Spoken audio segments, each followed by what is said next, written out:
Assalamualaikum warahmatullahi wabarakatuh. Sampurasun. Wilujeng tepang deui sareng Bapa dina mata pelajaran bahasa Sunda kanggo kelas 7 MTS Negeri Salapan Ciamis. Saparantosna kamari hidep ku Bapa ditugaskeun kanggo nyalin aksara Sunda nya rupa-rupa aksara Sunda. Ayeuna urang diajar kumaha carana ngalarapeun aksara Sunda dina kekecapan atanapi dina kalimah.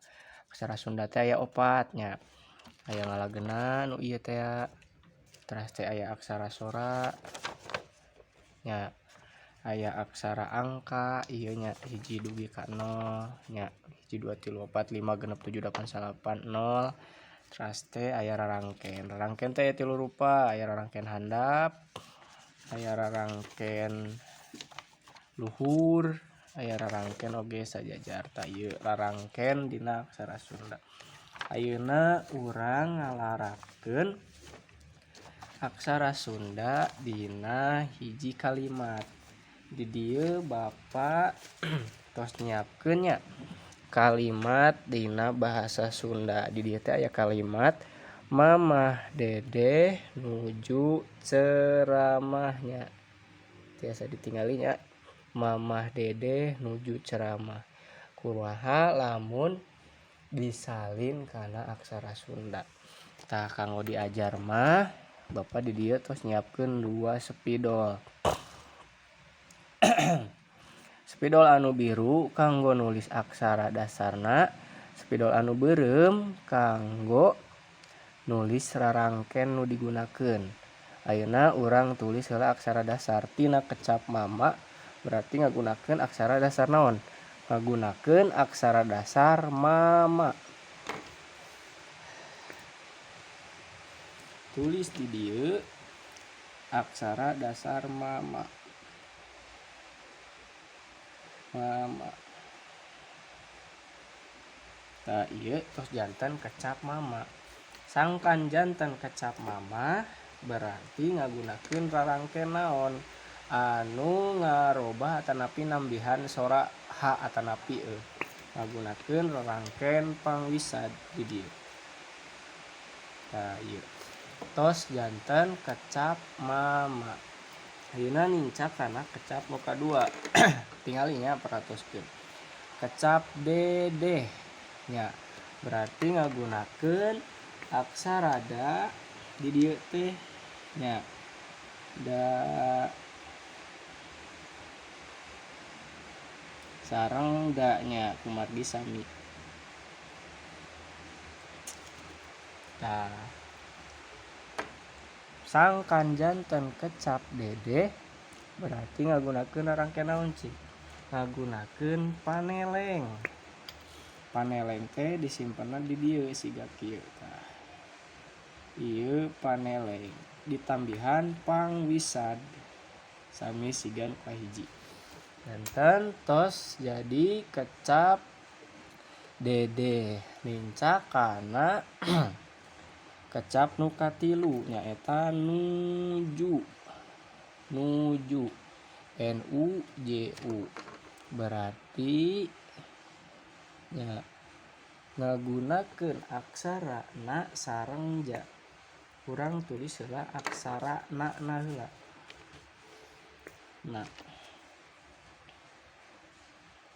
Na sareng ja.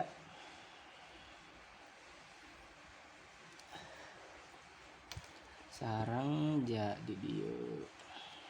Tah nya ieu aksara ja. Tah ieu teh masih dibasa keneh naja. Kedah ngagunakeun rarangken naon cik nyaeta panyuku. Ngarobah sora a jadi sora u disimpenna di dieu. Nuju. Ieu tos janten kecap nuju. Tincak kana kecap terakhir nyaeta ceramah. Berarti ngagunakeun aksara ca di dieu teh nya. Teras teh aksara ra. Teras aksara ma. siga anu kahiji nya ma. Gunakeun rarangkeun naon ngarobah sora jadi sora nya eta ngagunakeun pamepet di dieu.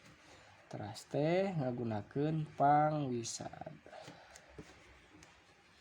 Tah eta contoh kalimat anu kahiji ieu tos janten nya mamah dede nuju ceramah.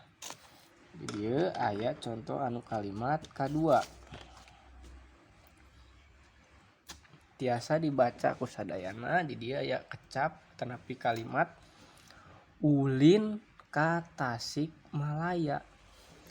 Berarti ulang tulis heula aksara dasarna nyaeta aksara dasar vokal U. Di dieu teh vokal U nya. U.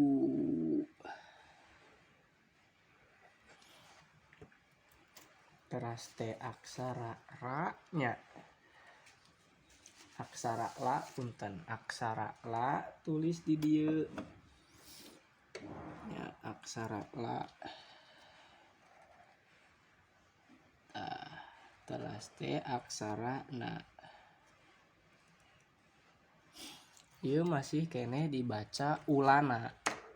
Nambihan rarangkeun naon cik nya eta panghulu di dieu. Sareng pamaeh di dieu. Tah ieu tos janten kecap ulin. Ayeuna kecap ka.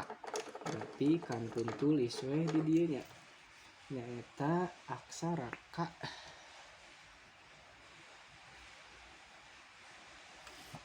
Ayeuna mah teu kedah dirarangkenan margi sami sareng contohnya. Teras teh aksara Tasik atanapi kecap Tasikmalaya. Urang tulis aksara ta heula berarti di dieu. Ta. Teras aksara sa berarti di dieu nya. Sa. Satu acan dirarangkenan tulis heula dasarna. Sa. Teras ka deui di dieu. Teras ma nya Tasikmalaya berarti ma. Teras la di dieu. Teras ya. Ya, aksara ya. Dieu. Ieu.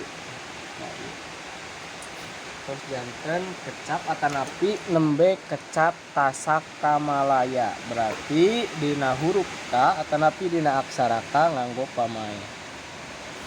Tah ieu tos janten kecap Tasik teu acan kata ngagunakeun di dieuna berarti panghulu Tasikmalaya. Tah eta kanggo pangajaran aksara Sunda dinten ayeuna. Di dieu Bapa nyayogikeun pancen. Pancena kerjaankeun ku hideup nyaeta nyalin teks dina aksara Laten kana aksara kaganga nya aya 5. Sok kerjakeun pancena dina buku tugas hideup sewang-sewangan. Salin kana aksara kaganga anu merenah gunakeun rarangken sareng aksara kaganga anu merenah. Sakitu anu tiasa didugikeun dina pelajaran bahasa Sunda danget ayeuna. Hapunten bilih seueur kalepatan. Hatur nuhun kana sadaya perhatosanana. Billahi taufik wal hidayah. Wassalamualaikum warahmatullahi wabarakatuh.